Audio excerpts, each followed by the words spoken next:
여러분 잘 지내시죠?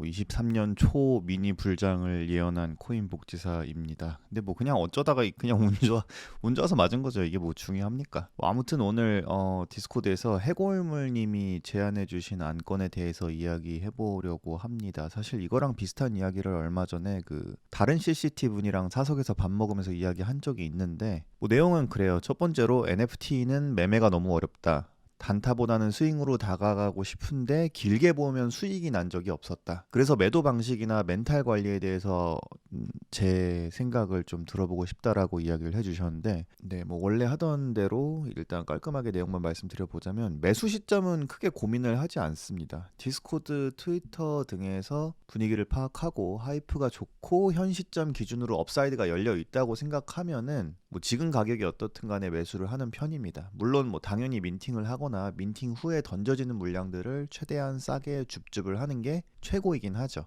근데 내가 이 시점에 이 프로젝트를 알고 있지 못할 수도 있고 해당 프로젝트의 펀더멘탈이 탄탄하다는 것을 나중에 알아차렸을 때 가격이 이미 올라 있다면 아까 처음 말씀드렸던 것처럼 위로 얼마나 올라갈 수 있을지에 대한 판단을 하는 거죠.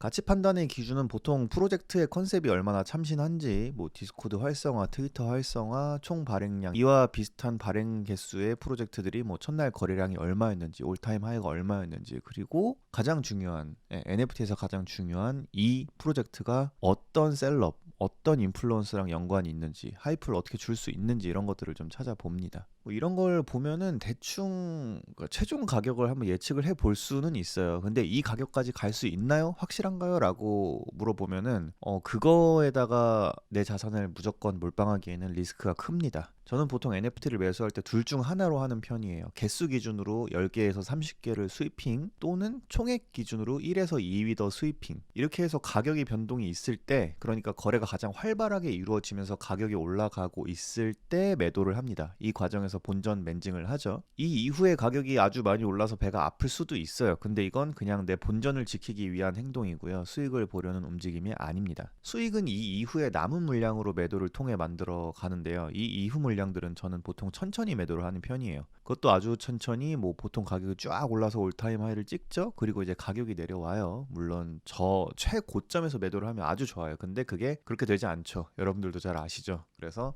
저는 조금 욕심을 덜 부리는 편입니다. 한번 올라가고 가격이 내려와서 횡보할 때마다 뭐 그냥 한두 개씩 매도를 해요. 수익률로 보면 만족이 안 될 수도 있죠. 하지만 원금 맨징을 이미 해 놓았고 지금은 그냥 적당히 내 수익이 되고 있는 겁니다. 욕심을 더 부리고 싶으면 더 부리셔도 돼요. 근데 저는 그렇게 하지 않는다입니다. 추천을 드리는 건 아니고 그냥 자기소개 같은 거죠.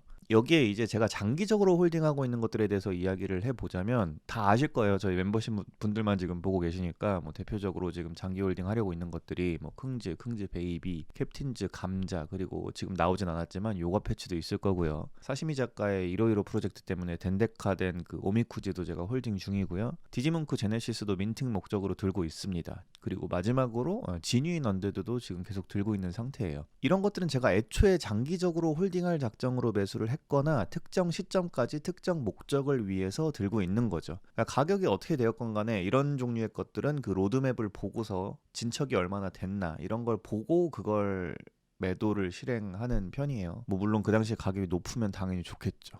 캡틴즈 플러스 감자 해서 이제 밈랜드와 밈 토큰을 얻어낼 계획이고요. 두 개의 킁즈 제네시스에서 매달 나오는 그 두 마리의 킁즈 베이비, 그리고 랜덤 박스인 카샤폰을 진행을 할 거고요. 이 킁즈 4베이비로 두 팀을 운영해서 또 뭔가 경품을 얻어낼 수 있을 거라고 보고 있습니다. 요가 패치 드랍도 받을 예정이고 민팅도 할 예정이고요. 이걸 통해서 리조트 민팅, 프라나 토큰 수령, 뭐 이런 식으로 지속적으로 목적성을 갖고 매수해서 홀딩을 하고 있는데, 만약에 뭐 장기적으로 NFT를 홀딩해가지고 수익을 보고 싶다라고 하시면 저는 이런 식의 그 로드맵을 보고 목적이 생기는 그런 프로젝트들에 들어가시는 게 좋다고 생각해요. 그래서 가격이 어찌되었건 간에 이렇게 뭔가 로드맵을 잘 실행을 하고 그에 대한 내용들을 내가 이렇게 확인을 해봤을 때 이제는 적당히 먹고 나왔다 싶을 때 매도를 하는 게 장기 투자에 좋은 방식 아닌가 합니다. 그러니까 최초로부터 이런 식으로 무언가를 해야겠다라고 계산을 할 수 있으면 최고이고요. 일단 하이프가 있어서 뭐 매수를 하고 맨징을 한 다음에 이런 비전들이 보이면 저는 홀딩을 계속 하는 편입니다. 근데 가격이 여기서 떨어질 수 있어요. 그러면 멘탈이 깨지게 되어 있습니다. 이제 멘탈에 대해서 이야기를 좀 해보려고 하는데, 많은 분들이 제가 뭐 특별하게 멘탈 관리를 하는 게 있다고 생각하실 수 있는데 사실 저는 그런 게 없어요.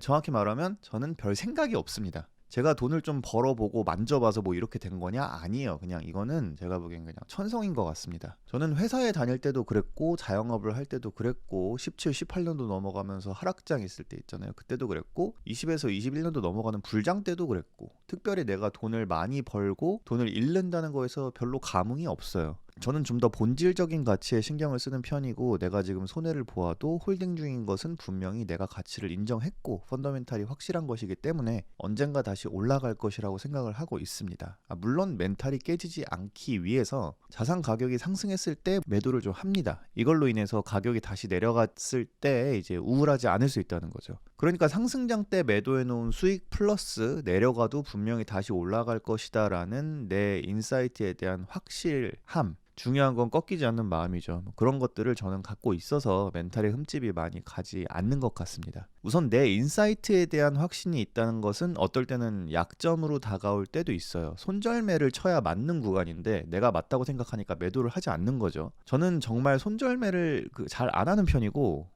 또 못하는 편입니다. 아주 필요성을 느끼지 않는 한 잘 안 하는 편이에요. 이게 또 어떻게 보면 상승장 때는 아주 크게 먹을 수 있는 기술 중 하나라고 생각을 해요. 뭐 이거는 여러분들이 각자 개인에 맞는 선택을 하시면 좋을 것 같습니다. 저는 저의 이런 기질이 긍정적으로 작용을 오히려 더 한다고 생각을 하는데 뭐 이렇게 플리핑 하시고 NFT로 치면은 플리핑, 네.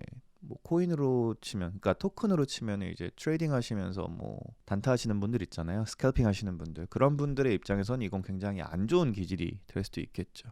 네, 이거는 확실히 장단점이 있으니까 한번 생각을 해보시면 좋을 것 같습니다. 제가 원래는 이런 상세한 이야기를 잘 안 하는 편인데 그래도 한 번쯤 이야기를 해보고 싶었어요.